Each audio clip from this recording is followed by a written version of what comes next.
Terus menurut versi-versi yang kita dengar dari guru-guru, dari para kiai, rata-rata niku ndamel periode kiamat kubra, ini kiamat setelah kehancuran langit bumi. Niku wonten periode pertama. Ini ku trompetan pertama itu melahirkan guncangan, terus kiamat kubra. Terus kedua niku bahas. Ini ku sebagian kiai, sebagian ulama nafsiran yaumatar jufur rodifah, rojifah tasawuhan apa rodifah. Ulu bu yauma idin apa wajifah. Ini sami standar. Rata-rata ulama darani malaikat sing nyekel trompet utawi sing calon nyebut trompet malaikat Israfil. Karena kiamat itu sudah dekat, niku sampai ada yang mengatakan bahwa trompet malaikat Israfil itu sudah di mulut, jadi wis di mulut. Karena apa? Nyebut. Dan semua ayat Quran menunjukkan memang kalau kiamat sudah dekat. Semua redaksi Quran niku semua menjelaskan bahwa kiamat itu sangat dekat. Nah, jenengan tangklet dari diinformasikan dekat. Nggih. Ben sampean gak salah paham. Dari diinformasikan dekat itu mulai zaman Rasulullah sampai sekarang maupun 1428 Hijriah. Hampir 16 abad. Niku mawon ngangge tahun Hijriah. Tapi lalu dalam masa ribuan lebih kok belum juga datang. Nah, ini pentingnya satu metode ilmiah. Rata-rata mufassir itu menafsirkan bahwa sesuatu yang pasti terjadi itu dekat. Nah, apapun jumlah waktu, kepanjangnya waktu, kalau pasti terjadi itu pasti dekat. Makanya dalam kitab-kitab kalau diterangkan ala inna sa'ata qarib bahwa kiamat itu dekat, mesti rata-rata mufassir mengatakan fa inna kulla atin qaribun, karena setiap yang akan datang pasti dihukumi apa? Kayak kita ini dengan kematian kita mungkin ada yang sampai umur 70 tahun, 60 tahun. Tapi karena kita ini pasti mati, itu seakan-akan asal eling mau nih grogi tenan. Eling tok niku napa? Grogi, karena kita yakin itu pasti napa? Terjadi. Itu satu metode untuk menerangkan bahwa dekat itu karena mesti terjadi. Metode kedua niku berbanding dengan umur dunia. Umur dunia wingi kula maca teng Kompas, versi Kompas itu sekitar 3 miliar berapa dari bumi diciptakan sampai sekarang. Kalau versi ilmuwan itu sekitar 3 miliar berapa. Nggih to, wong dinosaurus mawon sekian ratus juta. Artinya kalau betul dengan hitung-hitungan itu misalnya kiamat itu 1 miliar lagi ya dekat, karena berbanding dengan masa lalu yang pun lebih 3 miliar gitu kan. Nah, kalau setuju metode ketiga. Metode ketiga karena Allah itu abadi dan Allah itu azali. Itu melihat waktu itu ya kalamhil basari huwa aqrab. Itu udah ada artinya semua. Dan teori ini cara kula paling dekat secara ilmiah, apalagi sekarang secara sains, secara ilmiah. Misalnya ngeten. Cara semut kon mecah nondok, lu pikirane kok bisa mecah nondok lu nak bar grogoti 2 wulan lagi sono apa? Jah nak sing mbok kongkon semut. Tapi kanggo sampean, tak gites langsung napa? Pecah, ambil. Artinya manusia itu gak lepas dari ruangan. Artinya satu analisis yang dibatasi oleh keterbatasan manusia.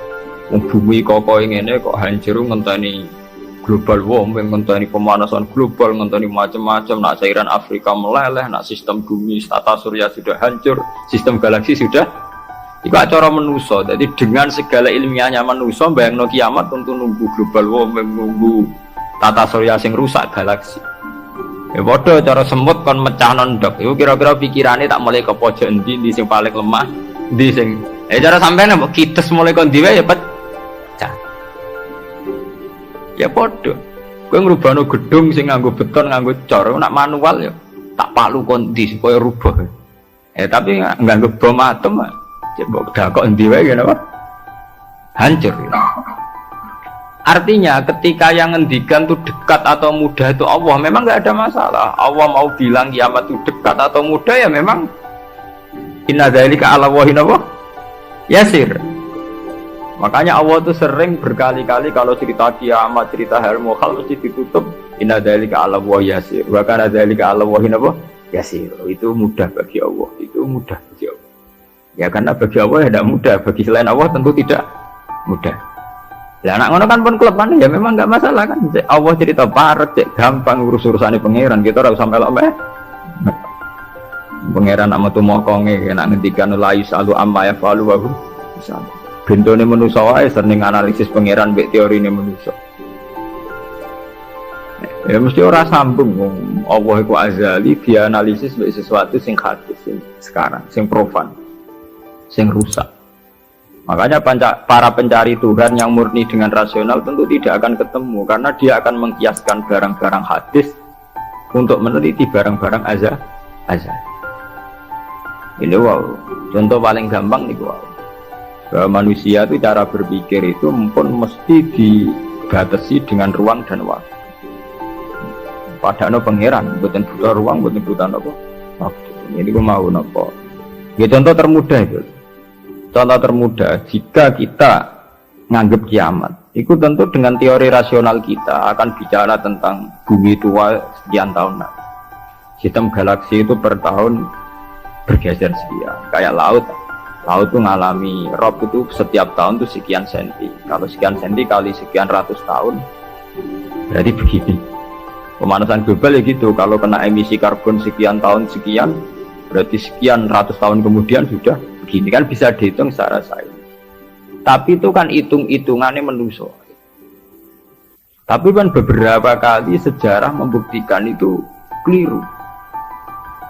Kelirunya ya karena kemungkinannya itu dua. Satu, bahwa itu tidak diciptakan efek yang melawan. Nomor dua, bahwa kejadiannya itu tidak mesti seperti itu. Ya contohnya, ketika dulu wong nak nandur gabah nganti 8 bulan, nanti 6 bulan, terakhir 6 bulan. Itu orang mikir dihitung, dulu sering krisis pangan dihitung, nak wong jumlahnya tambah terus. Nah, terus gabah panennya 6 bulan iso kelamparan. Dalam penemuan ilmiah sing iso 3 bulan. Sehingga zaman manusia sithik sering telat beras, sampai wong mangan jagung bekat. Saiki wong pirang-pirang ora tau telat napa beras. Dari pakar-pakar pangan sempat grogi, jangan-jangan karena jumlah uang akeh telat apa? Beras. Masalah tempat ge ngoten. Uang jumlah akeh tanah ra tambah sampeyan do manggon. Ini manusia lewat modernnya itu iso nggawe omah tingkat omah susun. Uang modern ana sing diwajah lah manggon mares manggon. Artinya manusia dengan segala kekhawatiran terhadap fenomena alam yang mesti terjadi, juga banyak manusia yang mengantisipasi itu lewat penemuan ilmiah juga. Itu ya rawan klop, rawan apa? Klop. Artinya semua teorinya manusia itu mau berbicara tentang bab akibat, dan itu bisa diantisipasi terus, bisa diantisipasi. Mulane istilah Quran nak ngenyak manusia niku. Walakin aktsarahum la ya'lamun ya'lamuna dzahira minal hayatid dunya. Paling banter manusia itu mau ya alamun dzahira minal hayatid dunya, yang diketahui itu hanya kulitnya saja, lahirnya saja. Gampangannya dokter meriksa saiki lara pemah mergo mangane ra tertib. Ya kan secara profesional dia pakai standar objektif, kalau makannya tidak tertib itu lahir mah, sekarang ini namanya mah. Tapi bagi keluarga itu mungkin tertib piye, tertib butuh ekonomi tertib, penghasilan tertib kan. Tentu itu tidak dianggap masalah mah, masalah ekonomi. Orang dianggap masalah mah, tapi dianggap masalah apa? Ekonomi. Dan nanti bagi yang lain semua ahli saraf, ahli apa itu tidak murni dianggap masalah mah atau masalah telat makan, lebih ke psikologis. Bahwa saraf itu punya ketahanan sekian. Kalau secara psikologi tertekan, maka tingkat ketahanan pada penyakit hanya sekian. Jadi awal-awalnya karena pikiran saking sering kacau nih. Karena sering telat lah, nak kondisi sarafnya itu, kondisi psikologinya itu stabil, itu tingkat imunitas, tingkat kekebalan terhadap penyakit juga sekian. Artinya tidak pati riskan, nggak pati rawan kena apa? Penyakit.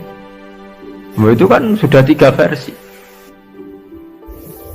Ya sama nanti kejadiannya kiamatnya begitu, macam-macam. Nah, tapi yang jelas kata para ulama-ulama itu, terutama ulama-ulama sing ahli hakikat, kiamat itu apapun gambarannya yang digambarkan ulama itu hanya gambaran-gambaran betapa sesuatu yang kita hinggapi sekarang, kita singgahi sekarang itu panen akan rusak. Kullu man 'alaiha fani wa yabqa wajhu rabbika dzul jalali wal ikram, bahwa semuanya itu akan rusak musnah. Karena apa? Bagi yang nglakoni, sing nglakoni untuk hancur walang-walang ora usah ngenteni kiamat kubra. Kowe nek semua atek ning jero kuburan balunge wis walang-walang, wis dadi pestane cacing dan sebagainya. Makanya ulama-ulama ngendikan, kowe ora usah bakas kiamat. Kiamat ku jek enak. Nggih to bunga-bunga wong akeh kancane napa? Akeh. Kiamat tem dhewe rak mati dhewe. Wong padha. Malah luwih ngeri kiamat pribadi. Nggih sami to nggih. Wong kena longsore tanah. Nak cara sing dahsyat iku kaya nak bumi rubuh utawa bumi hancur sawangane dahsyat. Tapi bagi sing nglakoni sami mawon. Sampeyan jajal lah wis tak pendem dhewean. Bae biasa-biasa ae cara sampean tetep bagi sing dipendem tetep ora biasa to. Tetap peristiwa besar. Sampean dipendem tiang. Cara sing pendem ya biasa ya, pancen wong duwe nyawa dipendem ya mati, tapi kanggo sing dipendem ya kejet-kejet tenan ya lara tenan. Artinya untuk menjadi kiamat itu udah harus nunggu kiamat kubro. Semua yang dialami oleh manusia, tragedi-tragedi itu tentu akan menjadi peristiwa besar, maha besar. Balik kayak kelaparan saya mlebu ning TV ngenteni busung luapar wong Irian Jaya, wong Afrika, wong macam-macam. Tapi kan di individu yang hari itu sedang lapar ya ngeri tenan lah diberitakno lah ya ngeri. Wong karena dia benar-benar ngalamin apa? Kelaparan. Nah, makanya ketika ulama-ulama ilmu hakikat itu lau asyraqa laka nurul yakin la ra'aital akhirata aqraba ilaika min antar tahila ilaiha. Andaikan kamu imannya benar, itu tentu melihat akhirat itu sekarang, tidak usah nunggu nanti. Lau asyraqa laka nurul yakin la ra'aital akhirata aqraba ilaika min antar tahila ilaiha. Andaikan kamu sudah sampai ainul yakin, hakul yakin, kamu melihat akhirat itu sekarang. Tidak usah nanti-nanti nunggu mati atau nunggu ono ba'at, nunggu swarga napa? Neraka. Kenapa? Ya itu tadi. Bagi orang yang khosyahnya tinggi, orang-orang yang pada kelas idza dzikra wa wajilat, akhirat itu sekarang. Sampai nanti ya akhirat, besok ya akhirat lagi, hari ketiga ya akhirat lagi. Sampai kita mati ya akhirat lagi, sekarang pun akhirat lagi. Maksudnya gimana? Bahwa paling kita takuti saat mati adalah masuk surga sebagai simbol ridho Allah dan masuk neraka sebagai simbol tubuh. Dan bagi orang yang sangat takwa, itu takut ya dimulai dari sekarang. Setiap detik kita takut jangan-jangan kita tidak dalam ridho Allah. Setiap detik kita takut jangan-jangan kita sedang dalam suhu. Nah, ketakutan-ketakutan ini tentu menjadi kita sudah benar-benar kayak di akhirat. Artinya untuk trauma tentang neraka, untuk menikmati surga itu ya dimulai benar-benar sekarang. Artinya ning swarga sing tak goleki ya ridane Allah. Ning neraka sing tak wedeni ya sekarang juga kita juga begitu. Sekarang juga kita sing paling wedi ya mbek suhtuwa. Sing paling seneng ya mbek ridho. Nane akhirat ngenteni mati ya akhirat yang bentuk. Ya akhirat kowe iku. Wedi pangeran ngenteni mati. Nggo ning kuburan dhewean. Nggo ditangisi mudin ki saiki dhewean ning kuburan. Serana dulur ra ono sanak. Lah apa zaman ning donya akeh wong terbahagia, ono dulur mana tukaran. Ono bojo malah ge. Saiki kowe lara ning kuburan dhewean ra ono anak, mana ono anak geger malah mbek anak. Lah mudin ya ilmiah. Apa?